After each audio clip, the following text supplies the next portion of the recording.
I don't know how to start, because I think I should say, before I start my introductory remarks, I should say a lot of things about the Institute and my cooperation with Michael for 20 years at least. Now, I don't remember when we first met, but it was long, long before the accession of Poland to the European Union. So I thank you very much for this cooperation. Because as Hannes said, we are here to learn, and I already learned a lot from the speeches, introductory speeches. First of all, not to use the word crisis, but challenges, which is a good, I think, advice. But also, I wish all the best to Robert for the years to come. But let me also make reference to what Doris said, because we are in the premises of Central Bank of Austria. And if you think of what Mario Draghi was doing, I think we owe to central banks over the last years a lot. And this is also an evidence that central bank wants to be involved and wants to have also impact on the way we move forward. But I think it's extremely appreciated, I guess, what we can do thanks to the central bank institution, as central bank as institution in Europe. And also let me congratulate the Institute, because you mentioned the rankings. You didn't say explicitly where you are. I understand why, because it's a challenge for the new authorities of the Institute to maintain or to improve the rankings. But I think it also simply shows how much what you are doing is appreciated, and I hope you will keep your rankings or even improve them or get them in other areas as well. I keep my fingers crossed. And I think what is also important for me here is that when you go to European institutions, when you go to many discussions on Europe, on the challenges, in fact, we use the word crisis all the time, and we talk about crisis for years. So the first lesson, the first message I take from here, that indeed, using what you were saying also, Robert, the new phase in the development in European integration, because if you think seriously about the crisis and our reactions to that, it is indeed, I think what we are doing is taking Europe into a new phase of its development in terms of integration. So I think this is extremely important. It's just not just euphemism, but I think it's important to see that from those challenges we are also learning, and we are also, while getting out, we are taking Europe in a place which would not be opened if we didn't have the crisis. I think the problem here, I discussed with Doris before, not with Doris, with Elizabeth, I think we discussed it before. What is the difference between the situation now where we have parallelly ongoing reforms which are taking Europe to a more integration status, and at the same time we have this horrible negative narrative against Europe, extremely xenophobic and nationalistic. We had it many times, I think, in the history of European integration, but we never had what we have right now, which is that this negative, destructive narrative is leading to all those anti-European groupings in Europe getting through democratic processes, democratic channels, democratic elections to national governments. So we don't know what those national governments, where there's more and more of the nationalistic and xenophobic policy makers and politicians, what this will mean for Europe in 10 or 20 years. And this is something which we should probably worry about.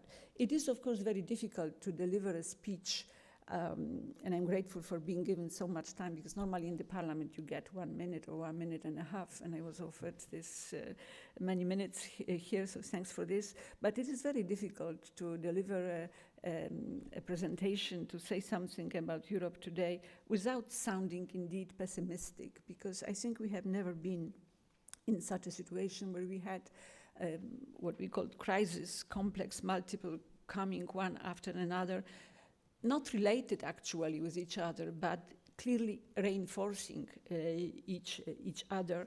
And so we have opened over the last years many battlefields in Europe,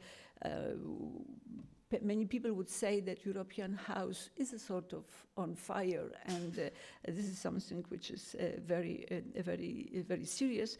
And at the same time, you have many institutions at European level, national levels, politicians also at different levels of governance, but you have also angry citizens, all involved in those battles for change.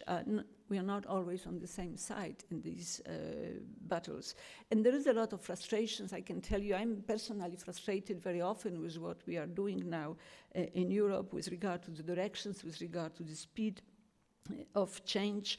And it is also very difficult to continue to use this rhetoric, which I think during Barroso's commission, we invented this rhetoric: Europe is not a problem, Europe is a solution. We need European solutions today, but it's very difficult to explain it to the public. So I think this is also something which is a novelty in our European narrative. And of course, if you think deeply, if we don't do all those things that Hannes Swoboda alluded to, the situation can get worse. And we, I think, have to be fully aware of that.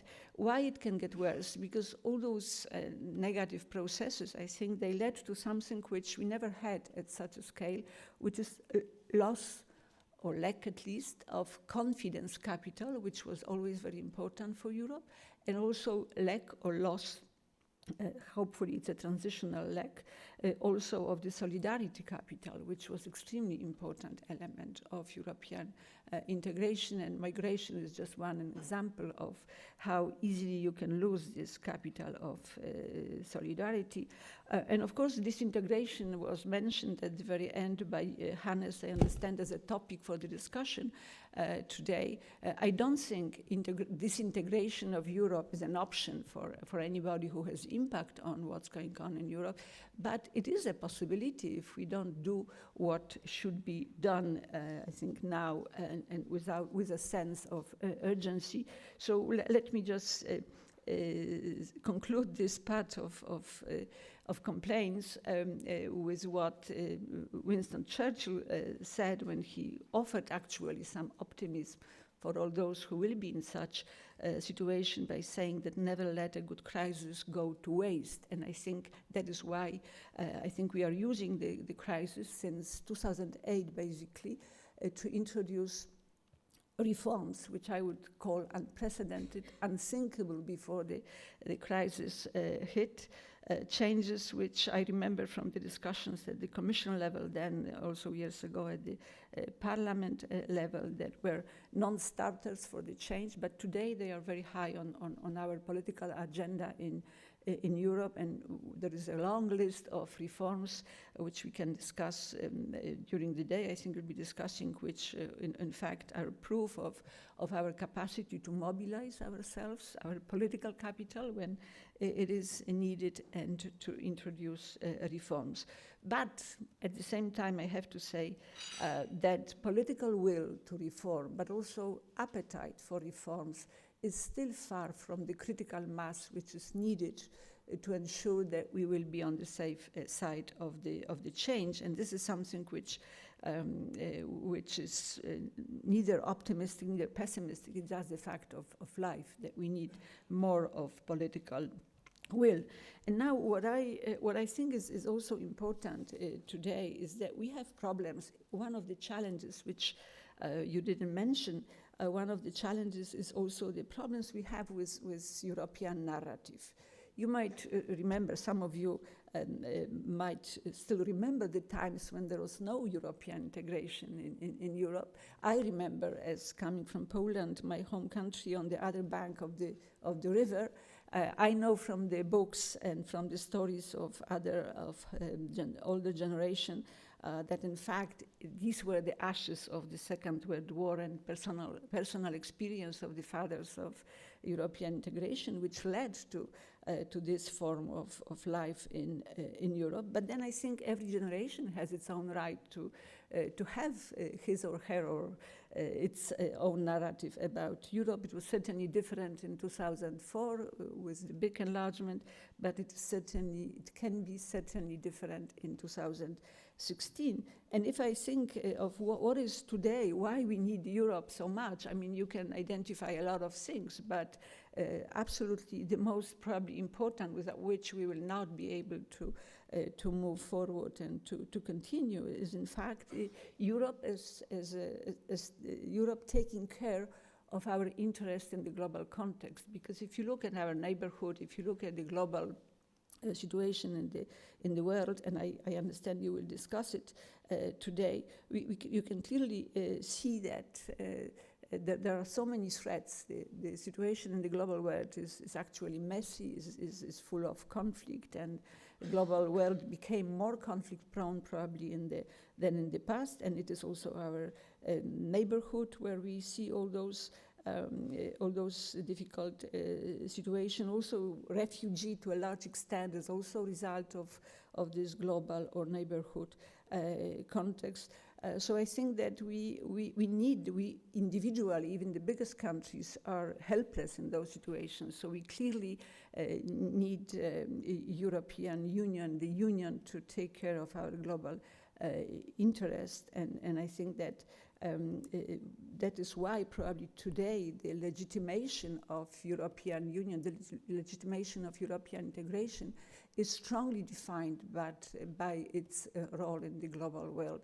And we know that we are far from the final solution when it comes to the fully fledged role of European Union in the global world, but we are moving gradually, I think, also in terms of our representation in the international organizations. So clearly it requires further political integration to make Europe really taking care of citizens' global interests. So I guess that's also a challenge for us.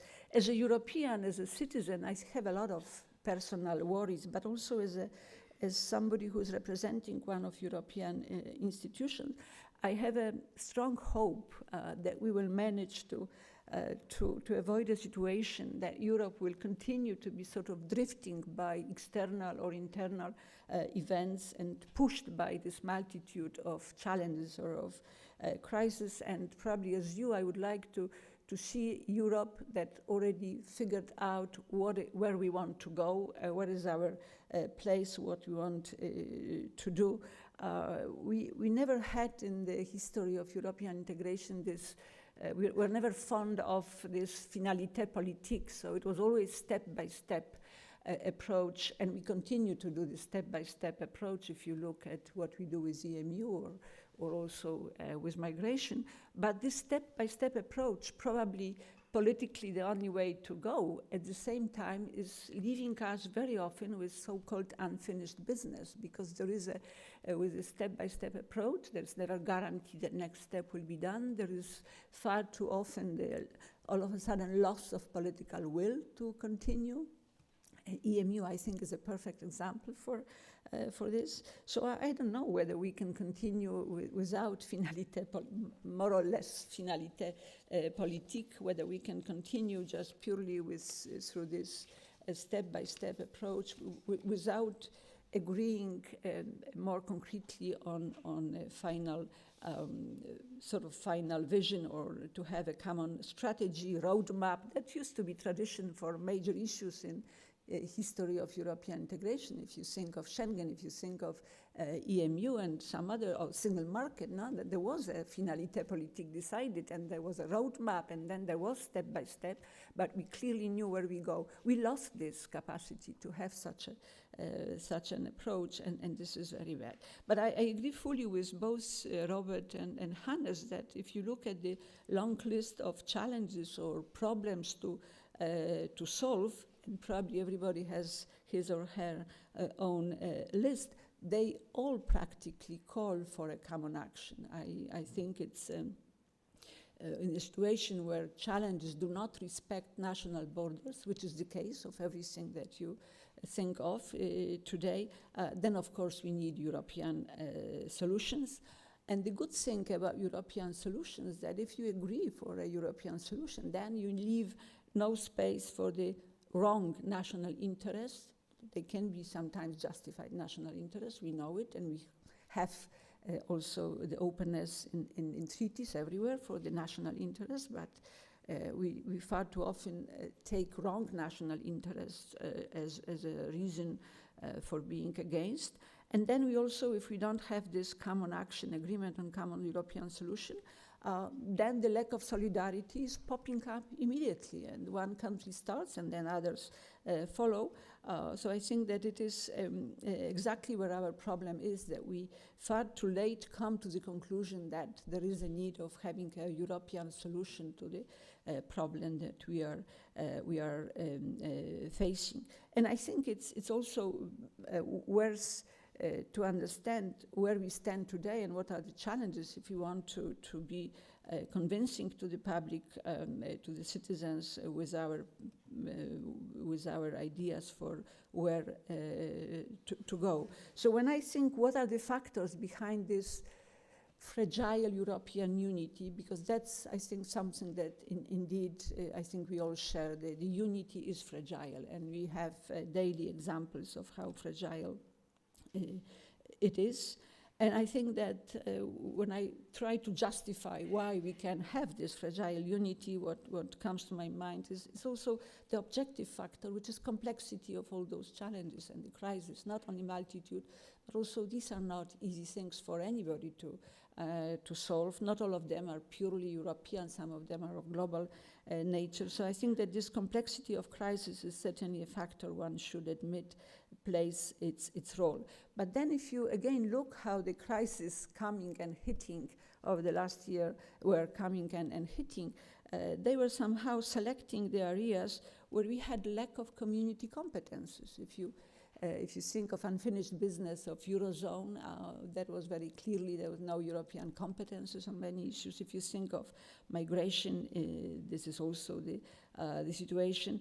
And we know what it means when there is no European community competence. Then it means sitting around the table, 28, with all the national problems and politicizing everything, and that becomes very difficult. Then we had also something which was not really the situation in the past, so that we had to reach also for the lack of competences, we had to reach several times to technocratic mechanisms for decision making. And if you think of issues like Troika is still discussed in the European Parliament as a mechanism. But if you think also about the fact that we had to have governments which did not come out from the general elections, Mario Monti was always saying, I am democratically elected because I was elected by the Parliament. And the same was in Greece when we had Mr. Papademos. There was the support of the Parliament, but still people are rather accustomed to have general elections and then the government is coming out of it. So we didn't have, for the obvious reasons, we didn't have the situation. So then we were accused by having technocratic solutions to the problems which had social consequences. And I think this is also a lesson that we have to take seriously. Then we had the ECB, which was actually has been saving Europe for nearly a decade now, soon, without having the right policy mix offered by the member states. And again, there are people who think that ECB is not a democratically elected institution. There is no legitimacy behind ECB, which is not entirely true, because if you think from where the president or the governors come, if the European Parliament is involved, if you think about the dialogue that we are having several times a year, with not only with Mr. Draghi, but also with Madame Nouy as chief supervisor, with Madame Koenig, who is responsible for the resolution of the banks in troubles. So we have also the participation of European Parliament in scrutinizing, in monitoring, in sort of holding them accountable to European Parliament. So it's not true, but still the perception is that it is a technocratic solution. We also see that probably far too often Europe institutions, including the member states, we were far too often reacting only. We were reactive and not proactive. If you think of Mr. Putin, actions have been are a standard example of how he is in fact moving ahead of us, and we are always only reacting. So I think that was the challenge for Europe, also because of the lack of competences, if you think seriously about the foreign policy, for example. So that's also one more issue. But what was relatively easy in Europe in the past was to get emotional support for some things. And some of you might remember, I don't know how it was in Vienna, but I know how it was in Germany when Euro was introduced. People were in the streets supporting and cheering up because of this. We don't have those things today.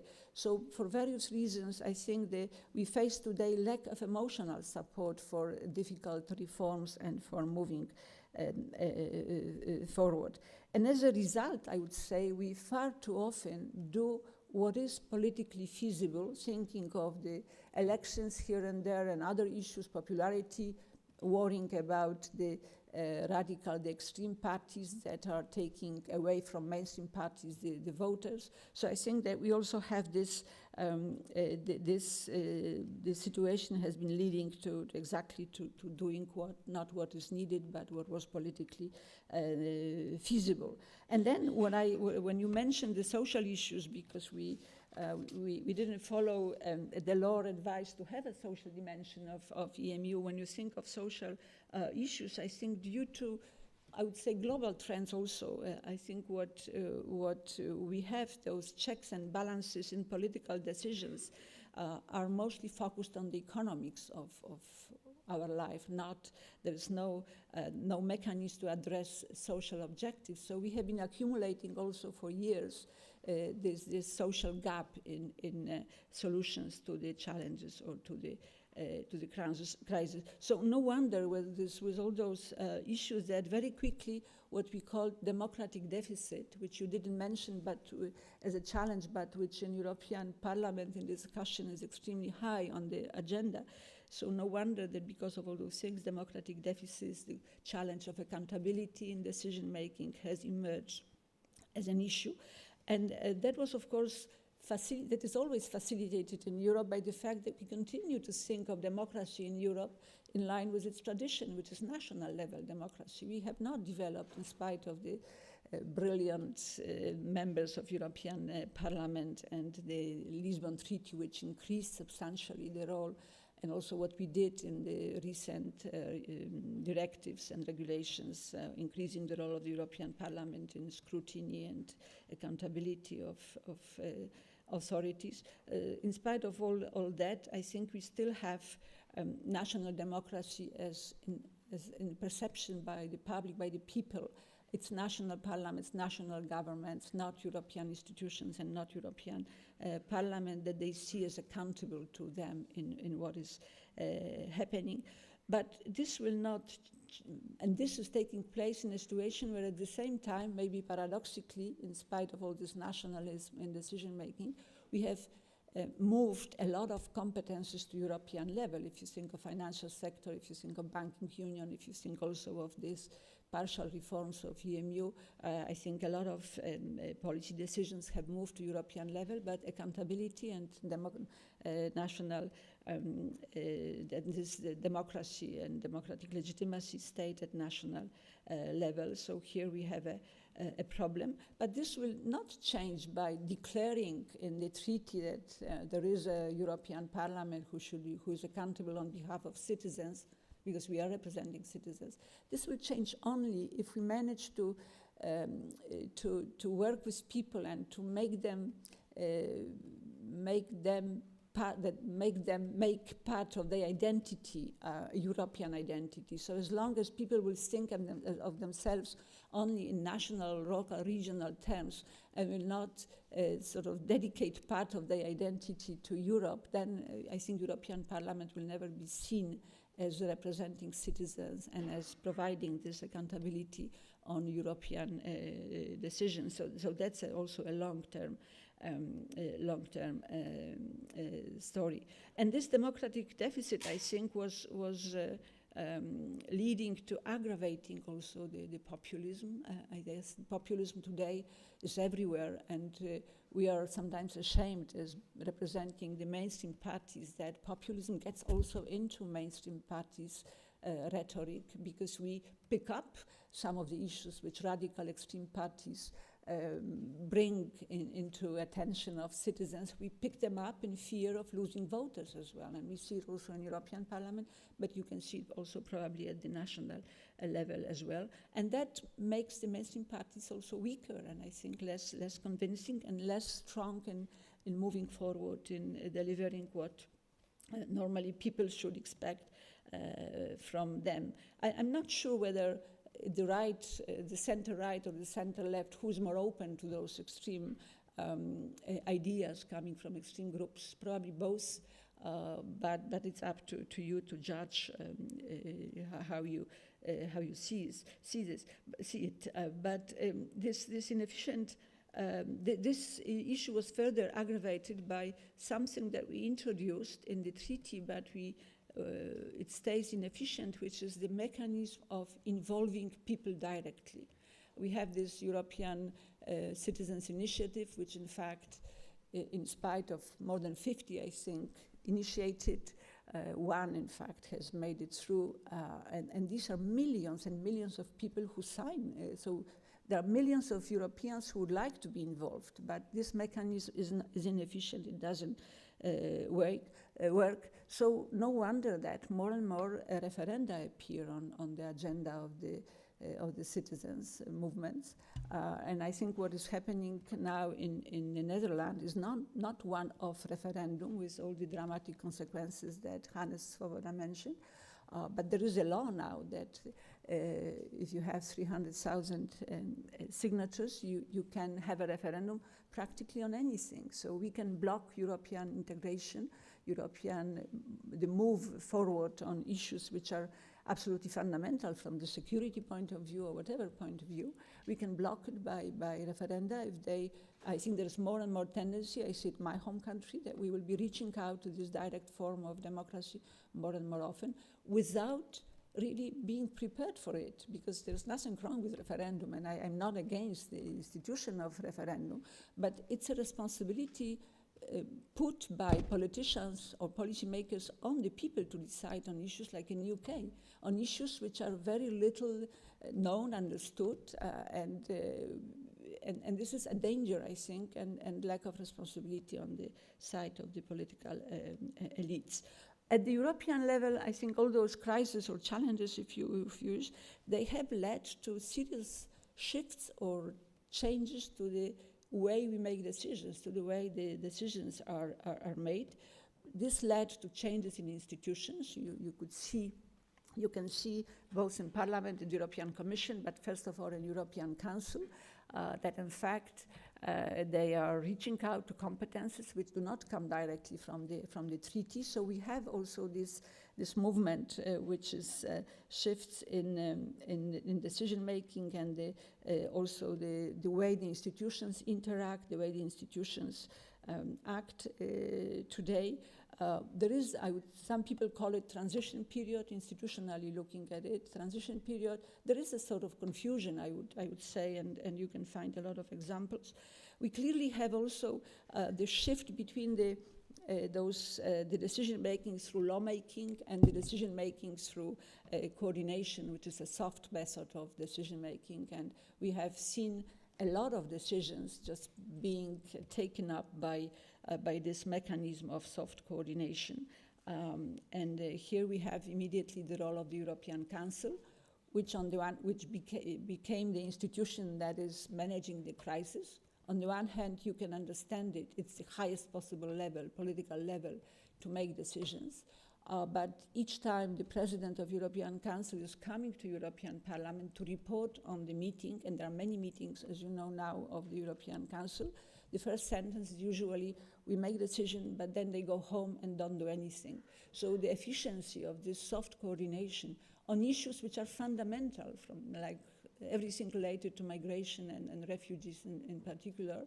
These are fundamental from the point of view of our security, and long-term solutions are needed. So if we see that there are decisions made, but there is no delivery, then of course it's not an efficient coordination, is not yet an efficient method of decision making in Europe.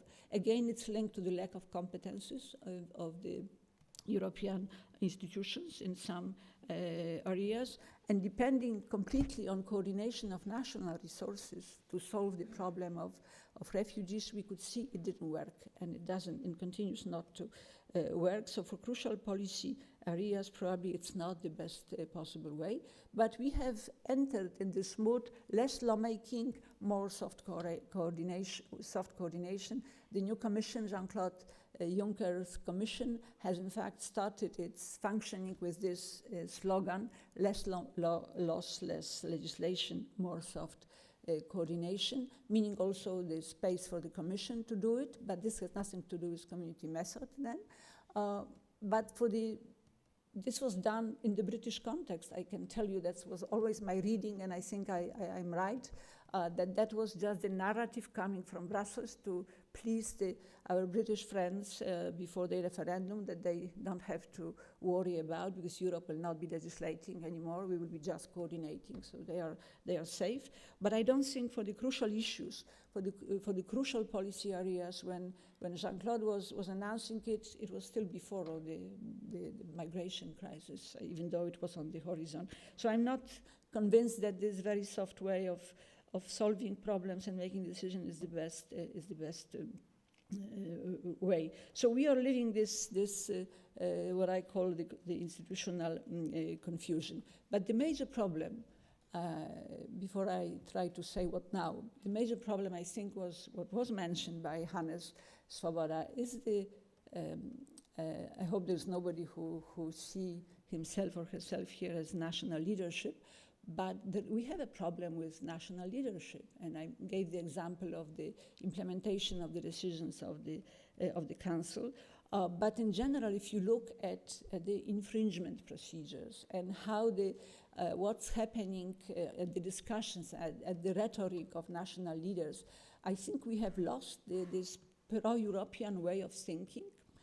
We have lost the pro-European, we are losing, maybe it's better to say, we are losing the pro-Europe capacity of pro-European way of acting at national level. And I think also even institutional capacities at national level. I think here of national parliaments, who are very important in transposing the legislation. I think we are losing something important, which was this national capacity to deliver on European obligations or European commitments, to deliver on the treaty. And also the recent events of the last years, I shouldn't call it probably events, but the processes which clearly also prove that there is also questioning of European values and all those things that we signed with accession treaties, which are so important, Article 2 and other articles of the treaty. We don't feel anymore that we are committed to do it, that we can do other things if they are, if we need them for political reasons. So I think this is something, this quality of national leadership, saying it very generally. And of course there are exceptions, of course there are perfect leaders, but in general I would say it's a new characteristic of national leadership. We were, you remember last year around summer in July, we were already in the middle of the crisis, migration crisis at that time. And European Commission in July, okay, 5 minutes? Okay. So it's not all the time I needed. I'm sorry, I will try to find, but just to give you an example of this quality of national pro-European sort of dimension of leadership, that in the middle of the crisis, migration crisis, we were informed by Jean-Claude Juncker that a week before, it was July, the Commission has launched 40 infringement procedures against member states with regards to asylum directive, all the laws related to asylum policy, which means that for years member states didn't do it, and already crisis in, and these issues are not in the national legislation. But I would like maybe to add, because there are many things which I would like to talk, but I just like maybe to focus for a while on the EMU, because I think this is something where what is happening is extremely important, and in this multiple speed or differentiated integration, I think is a major challenge to solve, which I think is extremely serious. As you know, with EMU, it has been unfinished business. We clearly, at the beginning of the crisis, there was no instruments. Every time there was something happening in Greece or another country, we had to sit 28, find a solution. Everything was strongly politicized. That was just the result of the fact that we didn't have a lot of laws, including the state default mechanism in this EMU. We also could see that the logic of sanctions didn't work, so we also draw conclusions from this. And there was a lot of reforms which we started, unprecedented. I think they are still far from completion. And that's why I think that this EMU and the 5 presidents report, which is not, I think, the best thing you can think of in terms of what we need, because it's not addressing all the major issues in a sort of way that could offer long-term solution. But we are, I think, now facing this challenge of moving forward with EMU. And I think this is very, very, very strongly, I think the challenge number one when it comes to European Parliament, alongside the migration. But this is also linked to the fact that whatever we did, is not enough to create growth in Europe. And this is something which I think was mentioned here. The investment continues to be by central, but the National Bank of Austria representative. I think we are clearly see the investment rate lower. We have, in spite of all the extraordinary measures by ECB, and there is a long discussion on why the quantitative easing is not efficient, because growth is stubbornly low and the inflation does not exist. So we clearly see that we don't have the optimal policy mix in Europe when it comes to growth. And this is a big challenge. And for this, to have it on the fiscal side, the response, we need further movement of the EMU reform. And that's how it is all linked together. But the last thing in this context, I would like to, just last sentence, last idea that I would like to leave with you is what Hannes Svoboda mentioned, and what is related to the leadership, which I already commented also. Because leadership is not really about, when I look at leaders I know, leadership is not about being with the crowd, joining the crowd and being with them, go to the streets also, or following voters, what the voters expect from us. Actually, leadership is to face the crowd and to have the guts to explain what must be done, what is difficult, and also to convince the people, in this case, to convince citizens of European Union to go together on this journey towards better Europe. And then, as Jean-Claude Juncker is always saying, there are things you should do, then you may lose the elections. Of course, leaders have to face this idea, this reality that after doing the right thing, they lose the election. But I think if we don't do it, if we really don't face the citizens and we don't say what we must do, it is not popular, and which certainly will go against populists. If we don't do it, then the disintegration into 28, at that time, irrelevant globally countries, I think is probably what can happen. So I think we need now to defend what we have achieved so far in the European integration, which has been a miracle that happened to us, and we have to care about this miracle, and we have to build what has already been achieved. And I think we are moving in this direction, but as I said, there is still a long way to go. So sorry for just stretching it a little bit too much.